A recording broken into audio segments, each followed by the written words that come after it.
"Sir, you need to step back. This property is under a court-ordered temporary restraining order.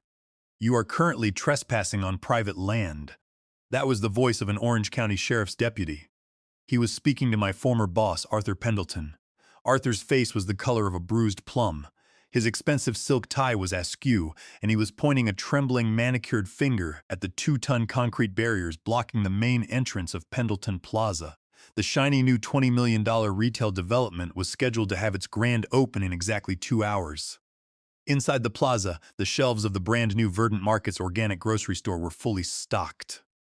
Outside, their delivery trucks were backed up onto the state highway, their horns blaring in the morning heat.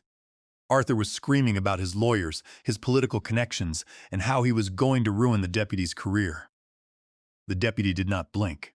He just kept his hand resting casually on his utility belt.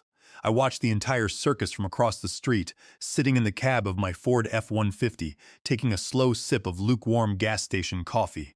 It was the best cup of coffee I had ever tasted in my life. To understand how Arthur ended up screaming at a cop on the asphalt of his own development, you have to go back 6 months. You have to understand how the commercial real estate game works in Southern California, and you have to understand the sheer, blinding greed of Arthur Pendleton. I had been the senior director of commercial leasing at Pendleton Real Estate Trust for 15 years. I knew every zoning regulation, every utility easement, and every parcel boundary in the county. Arthur was the managing partner. He had inherited the trust from his father, a man who actually knew how to build a business. Arthur, on the other hand, only knew how to spend money and take credit. He wore custom Italian suits, drove a leased Bentley, and talked about synergy and disruptors in every meeting. But when it came to the actual grunt work of commercial leasing, he was completely useless. He did not know the difference between a gross lease and a triple net lease, and he did not care to learn. He hired me to do the heavy lifting while he signed the press releases. The crown jewel of our pipeline was Pendleton Plaza. It was a 10-acre parcel located at a high-traffic intersection just off the freeway. But a commercial development is just an expensive dirt lot until you secure an anchor tenant. Banks do not lend you $15 million for construction based on hope. They want to see a signed, long-term lease with a creditworthy national brand that will guarantee foot traffic. Without that anchor, the project was dead. I spent 18 months chasing Verdant Markets. They are a high-end, organic grocery chain expanding rapidly across the West Coast. Securing them as our anchor tenant was a monumental task. I spent hundreds of hours in negotiation rooms, hammering out the terms of a 20-year triple net lease. In a triple net lease, or NNN, the tenant does not just pay base rent. They also cover their pro rata share of property taxes, building insurance, and common area maintenance, which we call CAM. It is the gold standard for landlords because it shifts all the operational risk to the tenant. Verdant Markets was represented by Gillian Mercer, their general counsel. Gillian was a brilliant, iron-willed lawyer who could spot a hidden landlord fee from a mile away. She fought me on every single clause. We argued over the tenant improvement allowance, which was the money Arthur had to provide to build out their grocery store. We argued over the co-tenancy clauses, which allowed Verdant to cut their rent if the plaza did not maintain at least 70% occupancy of other retail slots. We argued over the parking ratio, the delivery truck noise ordinances, and the exact definition of force majeure. By the end of those 18 months, I had put together a masterpiece of a lease. The deal was structured with a base rent of $1 per square foot per month for a 100,000 square foot building. That is $100,000 a month, or $1.2 million a year. With the scheduled 3% annual rent escalations over the 20-year term, the gross value of the lease exceeded $20 million. According to my signed broker agreement with Pendleton Real Estate Trust, I was entitled to a 1.5% commission on the gross lease value of any deal I brought to the table. For the Verdant Markets lease, that commission was exactly $300,000. It was the culmination of 2 years of 80-hour work weeks, missed family dinners, and endless stress. It was the payout that was going to put my kids through college and secure my retirement. Arthur had been thrilled during the negotiations. Every time I brought him an update, he would slap me on the back and tell me I was part of the family. He loved the numbers. The lease would allow him to secure a $15 million construction loan at a prime interest rate from our lender, Pacific Alliance Bank. It would increase the valuation of the entire plaza to over $35 million once fully occupied. But as the negotiations wound down and the final draft of the lease was sent to Verdant Markets for signature, Arthur's attitude began to shift. He stopped inviting me to the executive lunches. He started asking detailed questions about my commission structure. And then he brought in Julian. Julian was Arthur's 28-year-old nephew. He was a kid who had flunked out of 2 different business schools and spent most of his time posting pictures of his watch on social media. Arthur announced that Julian was joining the leasing team as an associate to learn the ropes. He told me to CC Julian on all emails regarding the Verdant deal. I did not mind at the time. I figured the kid would just sit in the corner and play on his phone. I did not realize that Julian was the replacement, and I was the mark. We reached the final week before the scheduled signing ceremony. The lease documents were sitting on Gillian Mercer's desk, waiting for her CEO's signature. That was when Arthur called me into his office on a rainy Friday afternoon. I walked in, expecting to discuss the final logistics for the signing. Instead, I found Arthur sitting behind his mahogany desk looking solemn. Beside him stood Julian, wearing a poorly tailored suit and a smirk that made my blood run cold. On the desk lay a manila folder. "Marcus," Arthur said, clearing his throat, "I have some difficult news. The board has been reviewing our leasing performance over the last 2 quarters. We have noticed a significant decline in the volume of minor office leases under your supervision." I stared at him, confused. "Arthur," I said, "I have spent the last 18 months working exclusively on the Verdant Markets deal. You agreed to that. It is the biggest lease in the history of the trust." Arthur waved his hand dismissively. "That is your perspective, Marcus. But the contract is clear. You have performance metrics to meet, and you have failed to meet them. Under Clause 9 of your employment agreement, we are terminating your services for cause, effective immediately." I sat there in the leather chair, letting the words sink in. I looked at Julian, who was trying and failing to look professional. Then I looked back at Arthur. "And what about the Verdant Markets lease?" I asked. "We are scheduled to sign next Thursday. My commission is $300,000. Arthur sighed, a theatrical, patronizing sound. "I am sorry, Marcus, but under your broker agreement, commissions are only earned and payable upon the full execution and delivery of the lease. The lease has not been signed yet. The ink is not on the paper. Julian here will be taking over the file and representing the trust at the signing. Since you will no longer be an employee at the time of execution, no commission is due to you." He pushed the manila folder toward me. It contained a severance agreement offering me 2 weeks of pay in exchange for waiving all future claims against the trust. I did not touch the folder. I did not raise my voice. I did not slam my fists on the desk. In the commercial real estate business, the moment you lose your temper, you lose your leverage. I simply looked Arthur in the eye, stood up, and buttoned my jacket. "I understand," I said quietly. I turned around and walked out of his office.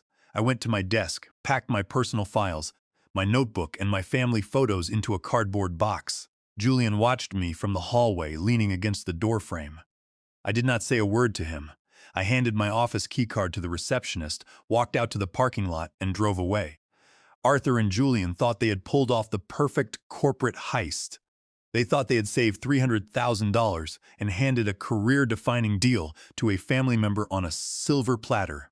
They thought I was just another beaten employee who would take his 2 weeks of severance and disappear. What they did not know was that I had been studying the land surveys of Pendleton Plaza for a very long time. And I knew about a tiny, forgotten piece of dirt that was about to cost them everything. When I walked out of the corporate office of Pendleton Real Estate Trust, I did not go to a bar to drink away my anger, and I did not call a lawyer to complain about wrongful termination. In California, an at-will employee has very little leverage unless they can prove discrimination, and Arthur Pendleton had enough high-priced lawyers to drag a wrongful termination suit out for years. Instead, I drove straight to my house, went into my study, and opened my personal filing cabinet. I pulled out a thick blue folder labeled Tract 402. To understand the vulnerability of Pendleton Plaza, you have to understand the physical layout of the land. The plaza was built on a prime 10-acre site, but it was landlocked on 3 sides by residential neighborhoods and a steep drainage canal. The only way to access the property from the main state highway was a narrow, 80-foot wide strip of land on the eastern boundary. This strip, designated as Tract 402, was where the main entrance road had to be built. It was also the path where the utility lines, including the main high-voltage electrical conduits, had to run to connect the shopping center to the city grid. 30 years ago, when Arthur's father was consolidating the parcels for the future development, Tract 402 was owned by the Southern Pacific Railroad. The railroad was still operating a spur line nearby and refused to sell the land. However, they agreed to sign a revocable ingress and egress license with Pendleton Real Estate Trust. The license allowed the trust to build a paved road and run underground utilities across Tract 402. In exchange, the trust had to pay an annual fee of $2,500, maintain a $5 million general liability insurance policy, and list the railroad company as an additional insured on that policy. 5 years ago, the railroad company went bankrupt. Its assets were sold off to a private equity liquidation firm based in Chicago. The liquidators wanted to clear their books quickly, so they sent letters to all adjacent property owners offering to sell the residual tracts. Arthur Pendleton received the letter offering to sell Tract 402 for $50,000. Arthur, in his infinite wisdom, laughed at the offer. He told me that he already had a license to use the road, so buying it was a waste of $50,000. He did not understand that a license is not a permanent easement. A license is a personal privilege that can be revoked under specific conditions, whereas an easement runs with the land and is permanent. Knowing Arthur's incompetence would eventually ruin the firm, I decided to protect the project myself. I contacted the Chicago liquidator through my family-owned real estate company, Thorn Holdings, LLC. After 2 weeks of negotiation, I bought the deed to Tract 402 for just $10,000 cash. I registered the transfer of ownership at the Orange County Recorder's Office. I held the deed in the name of Thorn Holdings, LLC. I did not tell Arthur, knowing he would demand I transfer it to the trust for free. I kept it in my back pocket as an insurance policy. Now that insurance policy was about to be cashed in. I sat at my desk and reviewed the original railroad license agreement. Under Clause 14, the license could be terminated immediately if the licensee failed to make the annual payment within 30 days of the October 1st deadline, or if the licensee failed to provide proof of general liability insurance naming the current landowner as an additional insured within 15 days of a written demand. It was now October 15th. I logged into the county database and checked the public filings for Pendleton Plaza. Because the construction loan was nearing its final draw, the bank had required the trust to submit updated insurance certificates.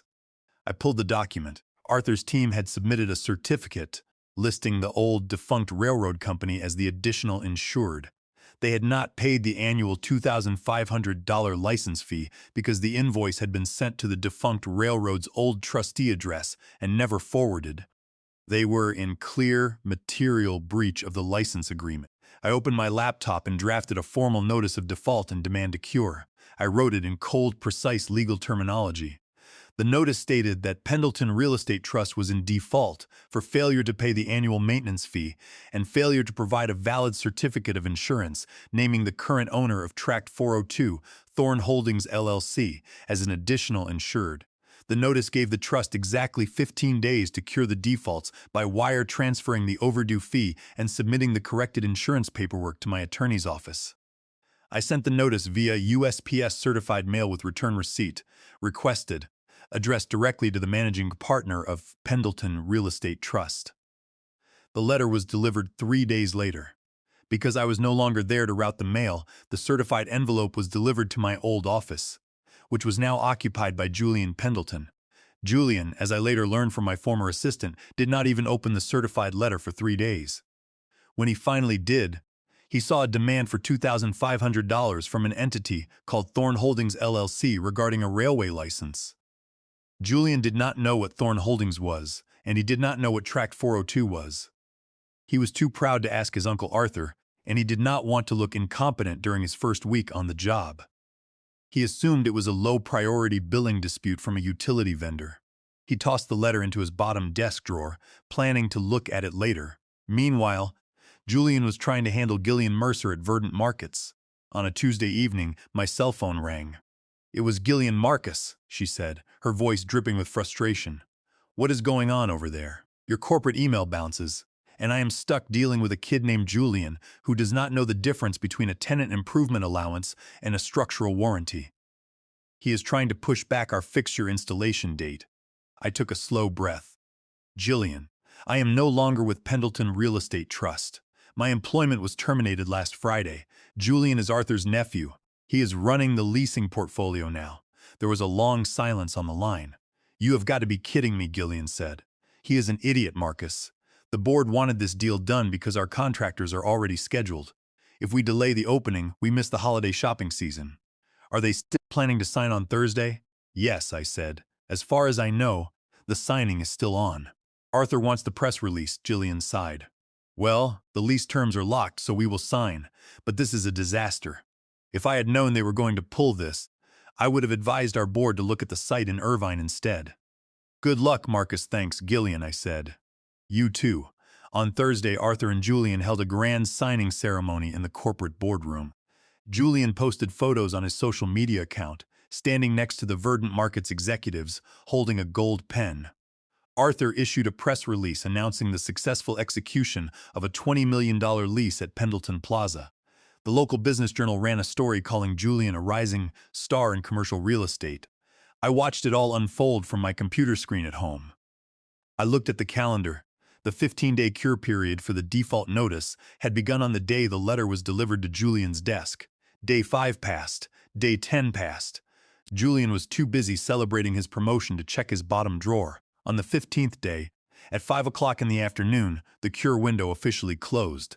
No wire transfer had been received, and no insurance certificate had been delivered. The license to use Tract 402 was legally dead. The next morning, my land use attorney, Robert Hauer, filed a quiet title lawsuit in the Orange County Superior Court, along with an emergency motion for a temporary restraining order. We presented the deed of ownership, the original license agreement, the certified mail receipt showing delivery of the default notice, and proof that the cure period had expired without action. The judge, seeing a clear-cut case of property encroachment and contract default, signed the restraining order immediately. Arthur Pendleton had his $20 million lease, but he no longer had a road to reach his property.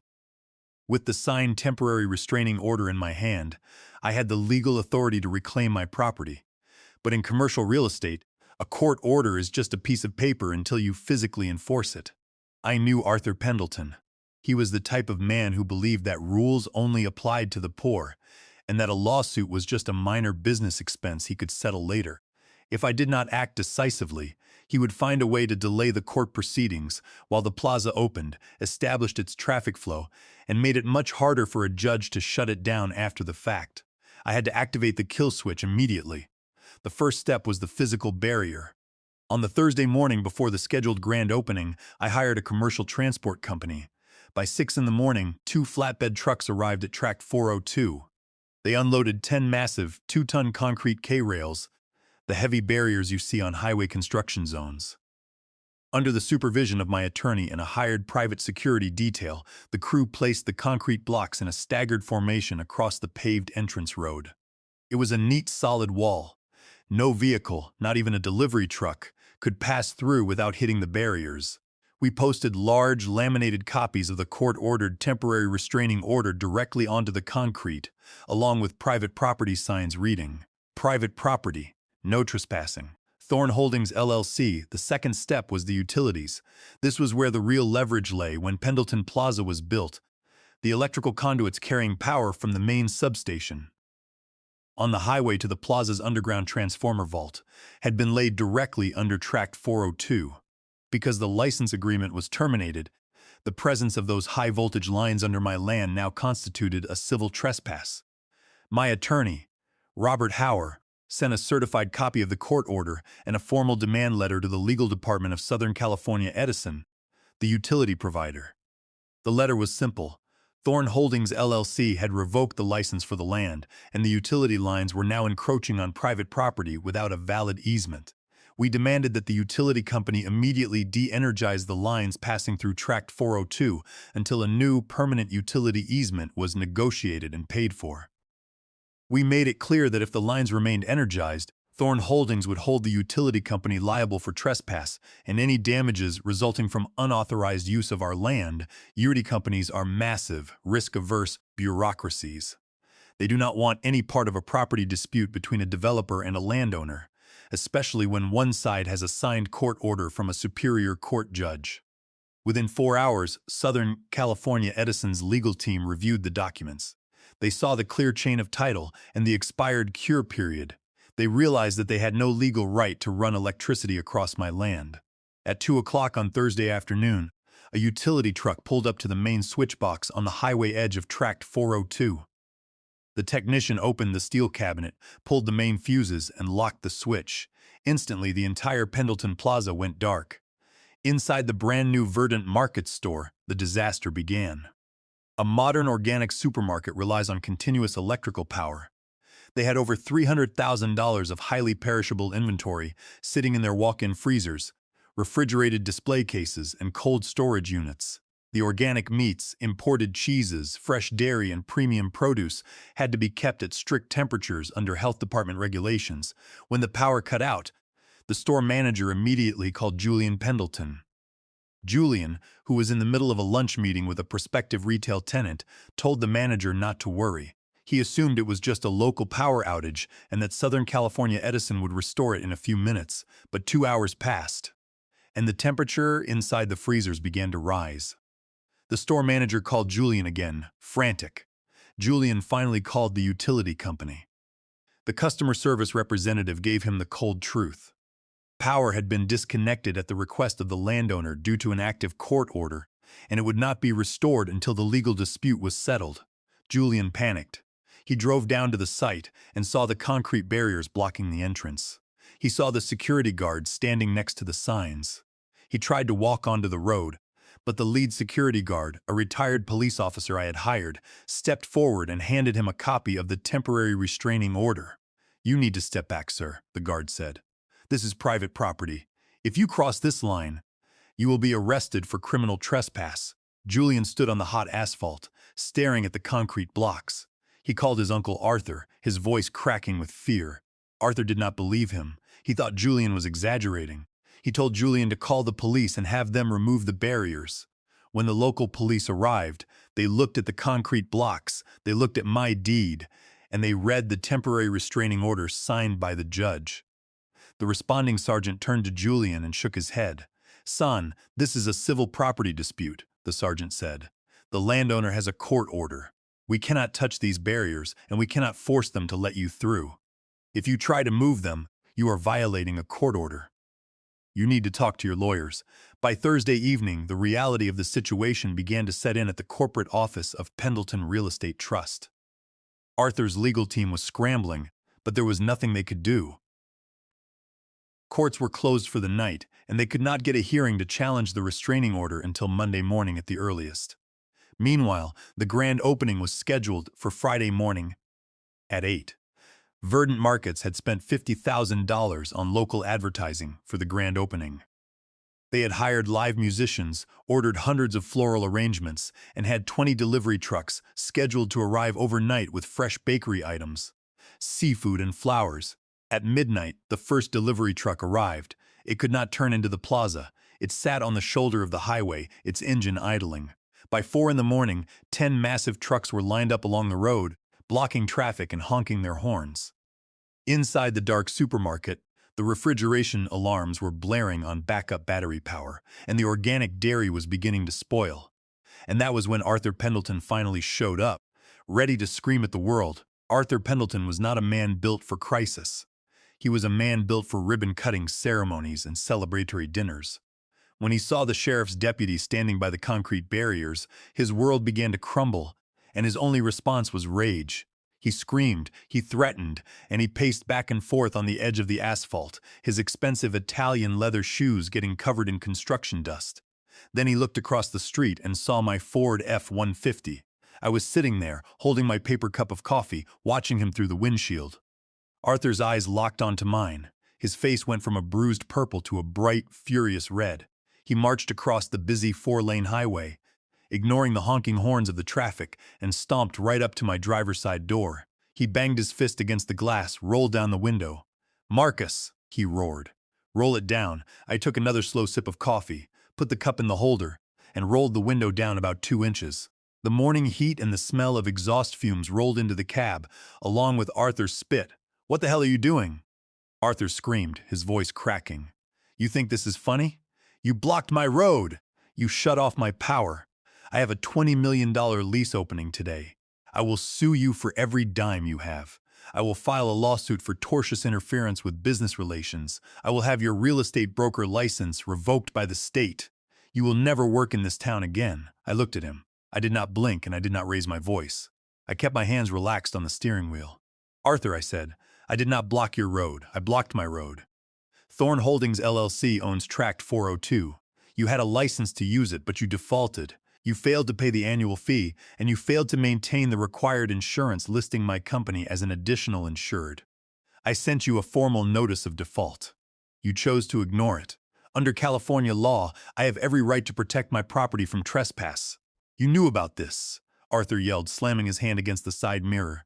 "You set us up. You did this because we let you go." "I did not set you up, Arthur," I replied. "I simply bought a piece of land that you were too cheap to purchase 5 years ago. If you had updated your insurance and paid the $2,500, we wouldn't be having this conversation. Your nephew Julian had 15 days to cure the default. He chose to throw the notice in a drawer. Now, if you want to discuss this further, I suggest you call my attorney, Robert Hauer. His phone number is printed on the court order, taped to the concrete barriers. Have a nice day." I rolled the window back up, shutting out his screaming. Arthur stood there, cursing and kicking my front tire, until a passing highway patrol car slowed down, forcing him to retreat back to the plaza side of the highway. An hour later, a black town car pulled up to the concrete barriers. Jillian Mercer, the general counsel of Verdant Markets, stepped out of the back seat. She looked at the line of delivery trucks, the concrete K-rails, the security guards, and the dark, silent plaza.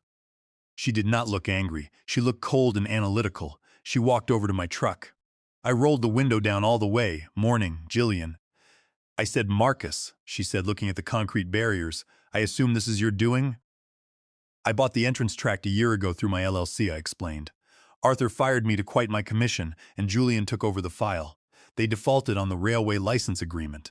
I sent a default notice. They ignored it. The cure period expired, and I got a temporary restraining order from the court.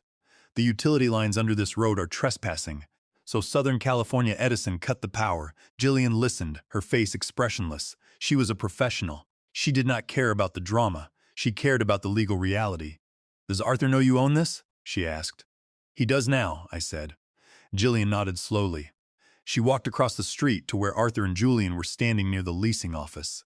Arthur tried to put his arm around her, gesturing wildly toward the road and complaining about my illegal blockade. Jillian did not listen. She pulled a folder from her briefcase and handed it to Arthur. I was close enough to see the color drain from Arthur's face as he read it. Jillian was issuing a formal notice of default under Section 12.1 of the lease. The lease guaranteed Verdant Markets quiet enjoyment and uninterrupted legal access to the premises. The lack of access and the lack of electrical power were breaches of the landlord's covenants.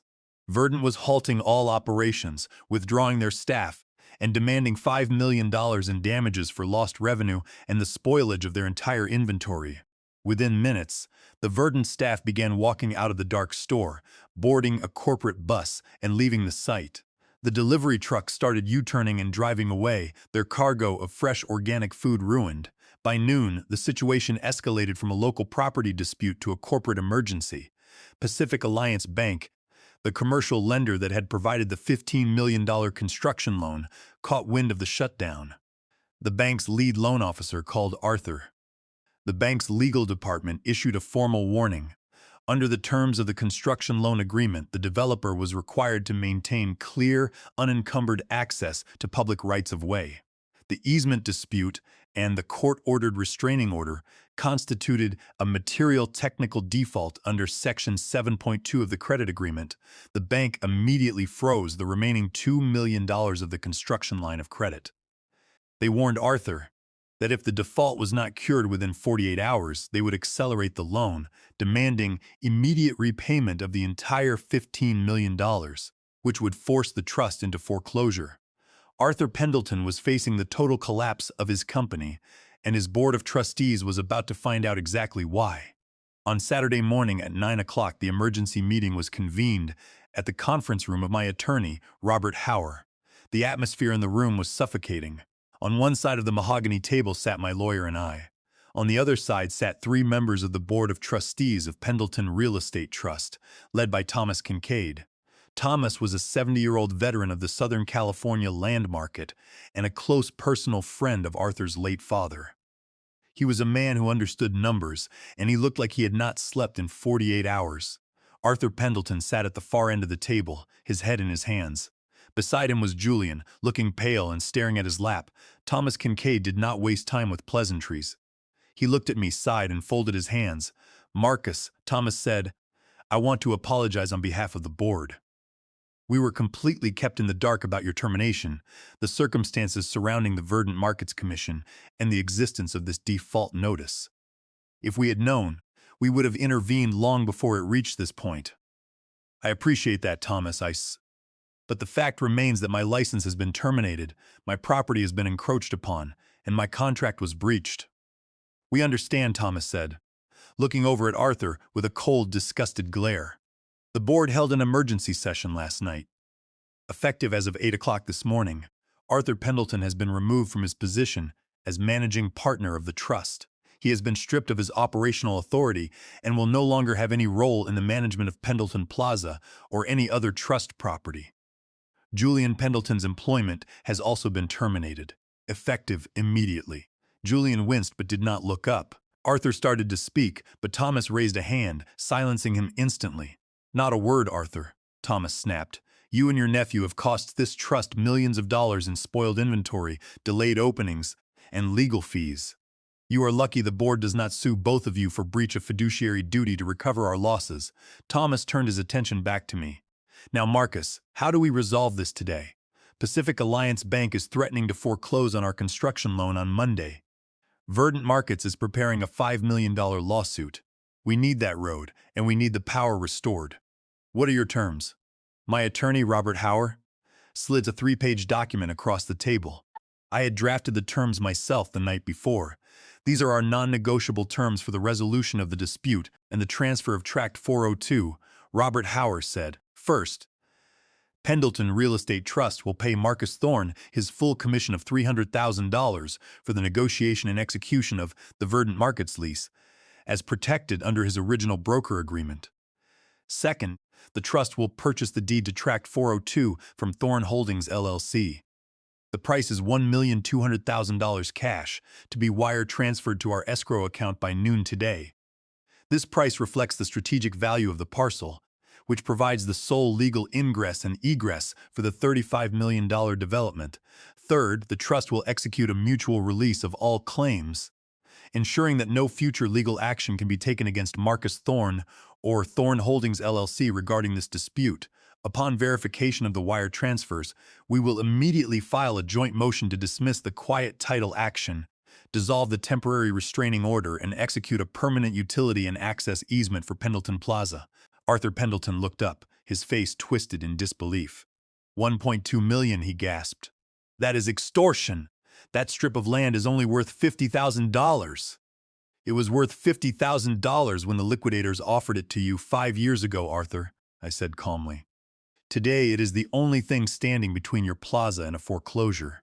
The price is $1,200,000. Thomas Kincaid looked at the document, then looked at the other trustees. They whispered among themselves for less than 30 seconds. Thomas looked back at me and nodded. "We agree to the terms," Thomas said. "The funds are already in a trust account. I will personally authorize the wire transfers now. Our legal counsel will sign the settlement agreement." By 11 o'clock that morning, the paperwork was signed. By 11:45, my phone buzzed with a notification from my bank. The wire transfers had cleared. $1,500,000 had been deposited into my account. Robert Hauer signed the motion to dissolve the temporary restraining order and sent it to the judge's clerk. At 12:30, we contacted the legal department at Southern California Edison, confirming that the property dispute had been resolved and a permanent easement had been recorded. By 2 o'clock on Saturday afternoon, a utility truck arrived at the switch box. The technician cut the lock, turned the main switch, and restored electricity to Pendleton Plaza. The lights flickered on, and the HVAC systems began to hum. My construction crew arrived with their flatbed trucks and hauled away the concrete K-rails. The entrance road was clear. On Monday morning, Jillian Mercer called me from her office. "I heard the news, Marcus," she said, "and I heard about Arthur. I wanted to congratulate you. It was a masterclass." "Thank you, Jillian," I said. "I appreciate your help." "We have rescheduled the grand opening for Wednesday," she said. "I made sure the board sent a formal invitation to your new office. I hope you will attend." "I might just do that," I smiled. On Wednesday morning, I drove my truck down the highway and pulled into the crowded parking lot of Pendleton Plaza. The sun was shining, and hundreds of customers were walking into the grand opening of Verdant Markets. I did not go inside. I just parked near the entrance, looking at the smooth asphalt road of Tract 402. I took a sip of my coffee, put my truck in gear, and drove away to start my own commercial real estate firm.